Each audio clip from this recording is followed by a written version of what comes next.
Today, we're going to look at engaging Jesus. And I would say it this way. I would think the best way to articulate it would be, our posture in his presence. So I love music. I was a radio DJ for a short time. I've also been a worship pastor in my past. I've been connected to music my whole life. I'm really actually quite impressed with, not enamored with, the fact that you can get a whole lot of story in just a few syllables. Like, you think about radio songs. Most radio songs, 3.5, 4 minutes long. They might have 2 or 3 verses, and then a chorus, which is a hook, which is repeated. But in the verses, they tell this incredible story. One of my favorite songs of all time is a song called "The Kindness of Strangers" by Radney Foster, because it paints an incredible picture in only 163 syllables. Today, we're going to look at 5 verses in the book of Luke.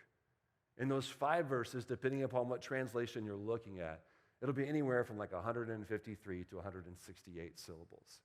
And in that, we will see dynamic encouragement on what it looks like to receive from Jesus. So if you would, please, turn with me to Luke chapter 10. We're going to be in verses 38 through 42. And again, I'll always, I encourage you, if you actually have a paper Bible, to open that up, or you can use your phone. Certainly, if you would like to, you can just Google search Luke chapter 10.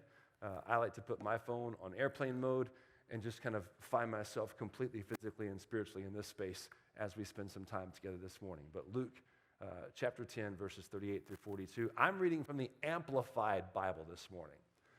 Typically, I teach out of the New Living Translation, but I'm not like tethered to any one particular translation. I like this one because it will have the most syllables. Don't fact check me on that. The message might actually have more, but this Bible is intended to have like all the potential connected actual meanings of the original Greek words. So let's read together as we begin. So now, while they were on their way, Jesus entered a village called Bethany, and a woman named Martha welcomed him into her home. She had a sister named Mary, who seated herself at the Lord's feet and was continually listening to his teaching. But Martha was very busy and distracted with all of her serving and her responsibilities. And she approached him and said, "Lord, is it of no concern to you that my sister has left me to do the serving alone? Will you please tell her to help me and do her part?" But the Lord replied to her, "Martha, Martha, you are worried and bothered and anxious about so many things. But only one thing is necessary. And Mary has chosen the good part, that which is to her advantage, and it will not be taken from her." Now, there are 3 key people in this story, right? Mary, Martha, and Jesus. There are about 1 or 2 verses that are dedicated to each person throughout the story. So I want us to look at each person, look at the verses that apply specifically to them, and draw a few takeaways for us relationally as we connect with Jesus. We're also going to see some hints, like some sprinkles of some ways that we can relate well with each other as well. So first, let's take a look at Martha. Martha, she's in verse 38 and verse 40. Looking at verse 38 again first. It says, "Now, while they were on their way, Jesus entered a village called Bethany, and a woman named Martha welcomed him into her home." Now, if you've studied this story in the past, if you're familiar, perhaps you've heard a sermon on it before, it's not uncommon for like Martha to be the bad guy, Mary to be the good guy, right? Martha's getting it wrong, Mary's getting it right. But I want to stress something here in verse 38 that Martha has done incredibly well. And that is, Martha extends one of the kingdom's greatest kindnesses, hospitality.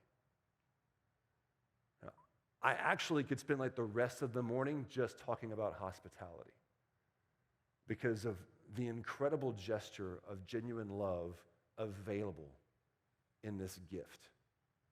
But I just want to do a couple of quick quotes that I found in reading about it to kind of touch our hearts before we move on. Hospitality is the practice of welcoming, sheltering, and feeding with no thought of personal gain those who come to your door. Much more than elegant menus, elaborate table settings, or lavish entertainment, hospitality is sharing what we have and who we are with whomever God sends. The most important gift of welcome simply says, I care, I love you, and I have prepared a place for you.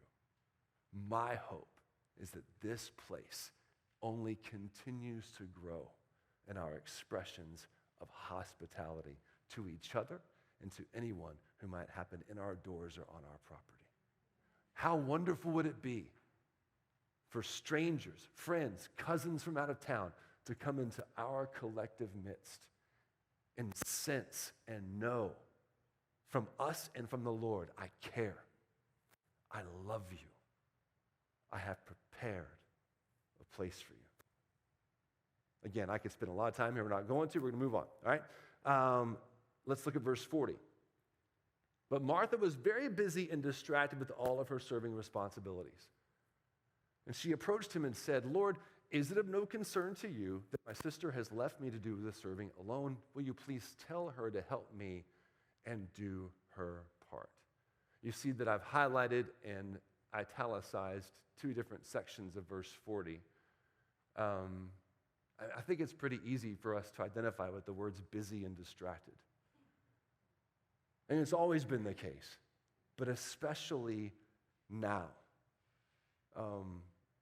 So last week, we always have a moment of prayer before service. And it's open prayer. So we have 5 or 6 of us in the room, and anyone that wants to pray can pray. We have a beginner and an ender. And the ender last week was Michael. And it was so cool, man, because one person prayed, and another person prayed, and another person prayed, and then there was this pause. And then there was this longer pause. And the leader in me and the we got to get out of the room and get on with the show in me and everything in me was with a little bit of curiosity, what's he gonna, how long are we gonna sit here? How long are we gonna do this? And what was beautiful was, and then that shifted to, oh, it's totally okay to just be here. And I found myself in a space where it's cool, Lord, whatever you have to say, whatever you want to impart, I'm ready to receive. And it was difficult because I am so used to being busy and distracted, right? And she approached him and said, Lord, is it of no concern to you that my sister has left? I mean, this whole thing, right? She has picked up an offense. So a couple things you go, it says that she left Martha, which means likely at some point she was helping, but now she's not. But Martha is upset. And not only is she upset, I want you to see this too, she approaches Jesus. So she goes to Jesus. But she doesn't go to Jesus with an open hand. She goes to Jesus with a to-do list. Would you please? It actually affects the way that she prays. Bring justice, Lord, as I, the judge, have commanded. I mean, there's this thing. She actually is embittered. And so as we read that, here's the one takeaway that I kind of want to sit in our hearts this morning. Let's be mindful, even vigilant, and not allow our ambitions or our ideas or the things that we put in our schedules to distract us from his presence. Let's not be so busy that we have no room for him. Nor do we let our ambitions, our ideas, our perspectives embitter our hearts toward each other. That is like the great learning point that we can gain from this verse in Martha. Let's not be busy and distracted. Let's approach Jesus open-handed, ready to receive, as opposed to asking perhaps for a particular bias or perspective. Jesus, verses 41 and 42. And I'm going in this order on purpose because I do want to finish with Mary. So here are Jesus' verses in 41 and 42. The Lord replied to her, Martha, Martha, you are worried and bothered and anxious about so many things. Man, but only one thing is necessary. And Mary has chosen the good part that it's to her advantage, and it will not be taken from her. As we look at relationally engaging Jesus, and there are some actions here that will help us know what to anticipate from him, and there's also some counsel that will help us. The first action is this: he does not condemn, but rather he honors and invites.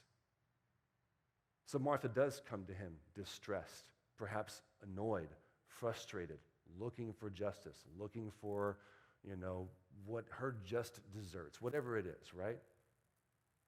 Jesus doesn't match her emotionally. I think it's pretty safe to assume that he doesn't raise his voice, because we know that in the context of the original Greek, he's repeating her name in a kind and endearing way. And even in that, even in Martha's edge and sharpness and abruptness, Jesus is able to receive with kindness and invitation. And he says, Martha, Martha, what Mary has, Mary's choice is a good choice. So he honors Mary.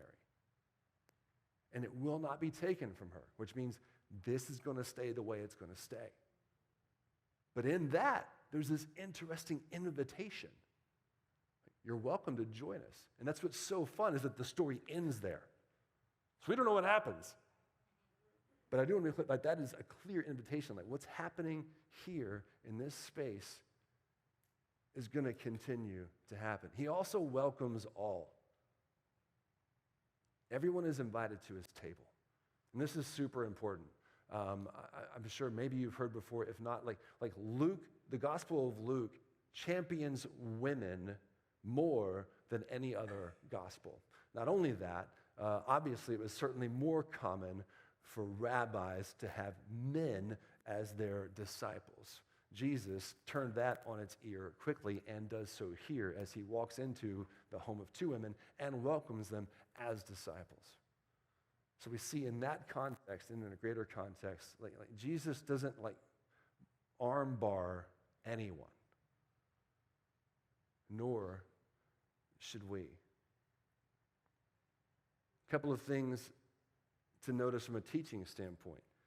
Don't let the work for God replace time with God. Don't let work for God replace time with God. I mean, this is so easy in weird ways. If I'm not careful, quiet time or daily devotions, that can seem like work. That's a thing I need to do as opposed to an appointment to keep. Right? So, don't let work for God replace time with God. So basically, what I see Jesus telling Martha here is, if you do that, all of the preparation of the meal, without this, a moment with me, you're missing it. You can do a whole lot of that and not have any of this and miss it. Not only that, he emphasizes that Mary isn't missing it, and that this moment is more important than a meal. And it's beautiful because Jesus doesn't say, "Oh, Martha, you're right. I'm so sorry. I'm so sorry. Mary, will you please?" He doesn't shoo her away. And he also doesn't say, "Okay, Martha, you're right. You're right. This can wait. Nope.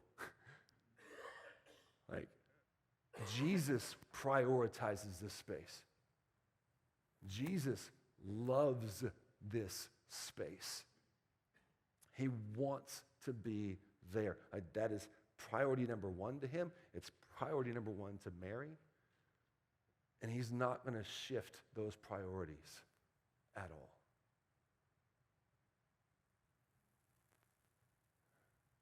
Like our can we all agree moment this morning, I would say is, man, can we all agree that we need to hear from Jesus?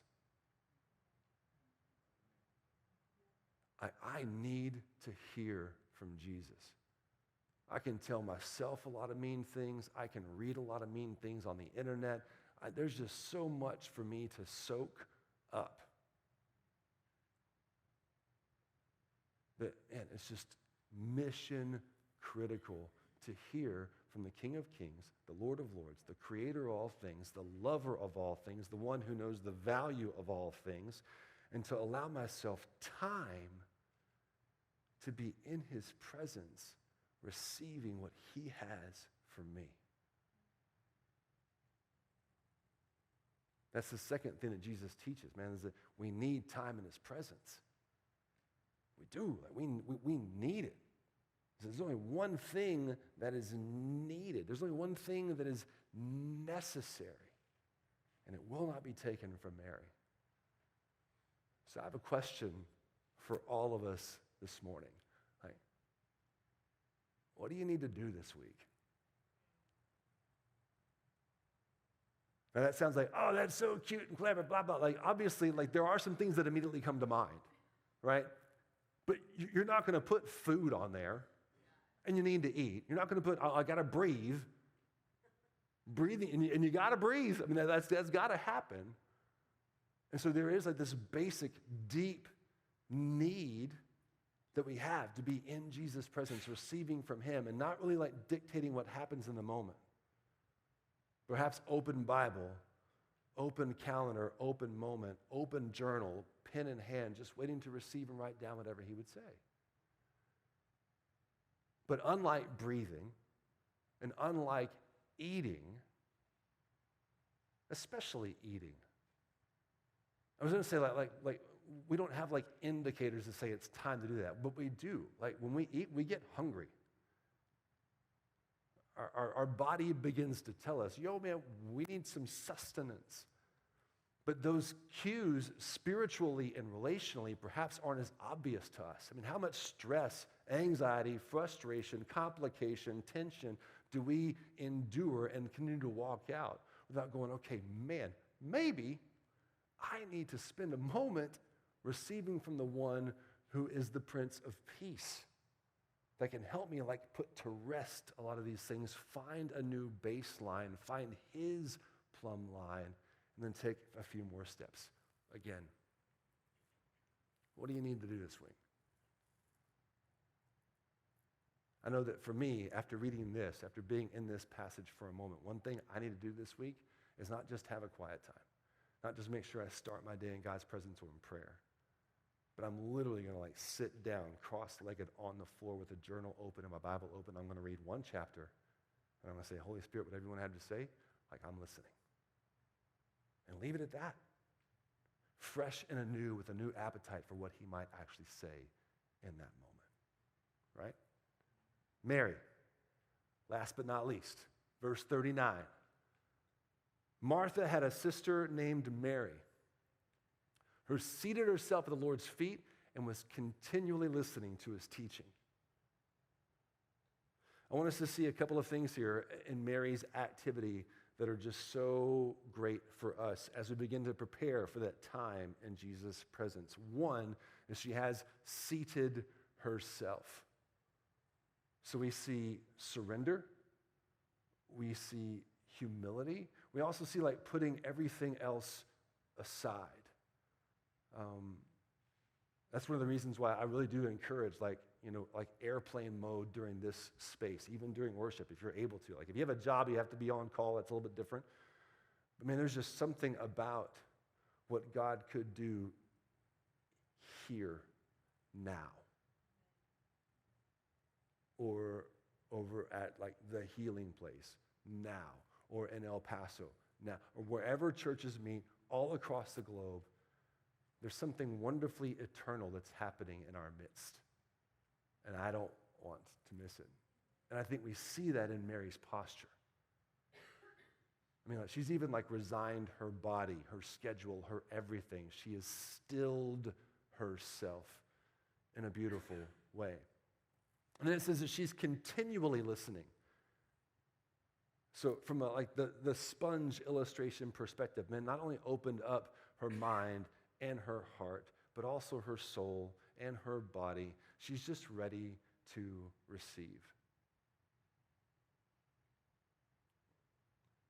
The greatest gift that any living thing can give another is their complete attention. I mean, think about it in this day and age. How difficult it is to maintain eye contact. Or not do the phone check, right? You know what I'm talking about, the phone dip, right? So having a conversation, Nikki, that's so great. Man, how is, whoop. I mean, like the watch, the little watch dip, whoop. My grandmother, she said she used to wear her watch like this so that she could sit and like just so, like she could do this little glance. Sneaky watch dip. The greatest gift any living being can give another is their complete attention. Man, I feel inspired. Perhaps maybe we can give our complete attention to Jesus this week.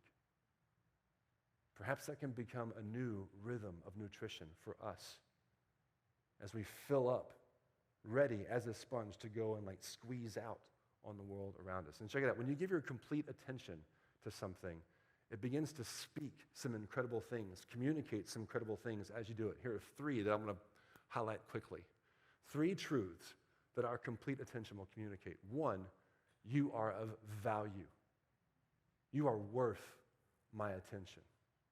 Now, I'll confess, I wrote these to empower you to realize, like when you give your complete attention to your spouse, to your friend, to a coworker, give your complete attention to somebody who's ringing you out at the grocery store.